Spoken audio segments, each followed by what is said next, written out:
Hello everyone, this is Fahad Mirza and I welcome you to the channel. It's always good to see diverse languages model. In this video, I am presenting you this HyperCLOVAX seed model which is optimized for Korean language tasks, and also it uses fewer visual tokens where you can not only use it for text but both for images and videos. We are going to install it locally and we are going to test it out not only in Korean language but also on few other languages to see how it works. For the installation and for the resources, I'm very grateful to Master Compute for sponsoring the VM and GPU. If you're also looking to rent a GPU on very affordable prices, you can find the link to their website in video's description with a discount coupon code of 50%. This is my Ubuntu system and I'm going to use this NVIDIA H100 with 80 GB of VRAM. Let me start by creating a virtual environment with Conda. You can install it with any other tool if you like.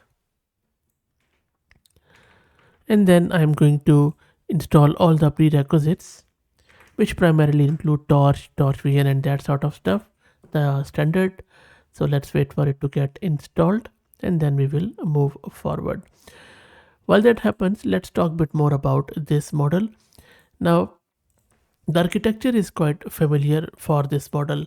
The model is primarily designed with a focus on lightweight architecture that optimizes computational efficiency. It can handle visual question answering, chart and diagrams interpretation, and even comprehend content. The size is just 3 billion. Another interesting bit is that it tries to aim for Pareto optimal balance. When we say Pareto optimal balance, it means that the model is trying to find the best trade-off between different factors like performance and efficiency to get the most out of the model. The architecture, as I said, is quite familiar. It's a Lava based vision language model and it supports a transformer based architecture for its LLM part of the thing. For vision encoder, it uses SIGLib based architecture, and the optimal resolution it uses is 378 by 378. It also uses C abstractor based architecture with any res mechanism that supports up to 1.29 million total pixels. The model was trained on data collected before August 2024 and the context length is 16,000. Also, I want to introduce you to the sponsors of the video who are AgentBot. AgentBot lets you effortlessly deploy a personalized knowledge bot across platforms like Discord, Slack, and others. It is ideal for open source tech communities and startups that provide user support, and I will drop the link to their website in video's description. Okay, everything is installed. Let me launch my Jupyter notebook. And now let's first download the model.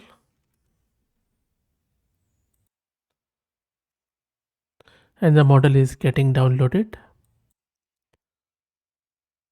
So the model is downloaded. Let's do the inference. First up, I am just going to show you the text one. I'm going to give it a text prompt and see how exactly it performs. For the first test, I'm going to ask it about Jeong, which is a deeply ingrained, nuanced emotion bond that doesn't have a direct English equivalent. And understanding it requires cultural insight beyond definition. And I want to see how much grounded this model is in terms of this Jeong concept. And if I'm not pronouncing it right, my apologies. So please correct me in the comment section. So I'm asking it, explain this Jeong concept and how is it different from simple friendship or love. Provide a few different scenarios like between families, friends, and all that stuff. So let me run this. And by the way, rest of it is simple chat template which they have provided, where there is a system role, assistant role, user role, where we are asking it the prompt and then it has returned us the response. Some of the hyperparameters were used. Tokenizer has encoded it, model generated the output, and then we decoded it back with the tokenizer and printed the response. And let's check out the response.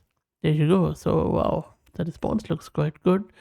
And because it has cut off the output because I just gave max new token to 364, I'll increase it actually, and let's run it again. Let's wait for it. While it runs, let's also check the VRAM consumption.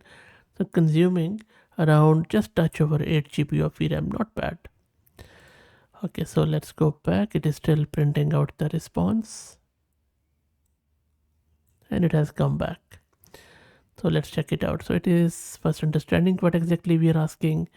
Then it is describing that Jeong is unique and complex concept that is often difficult to translate. It understands that, very nice.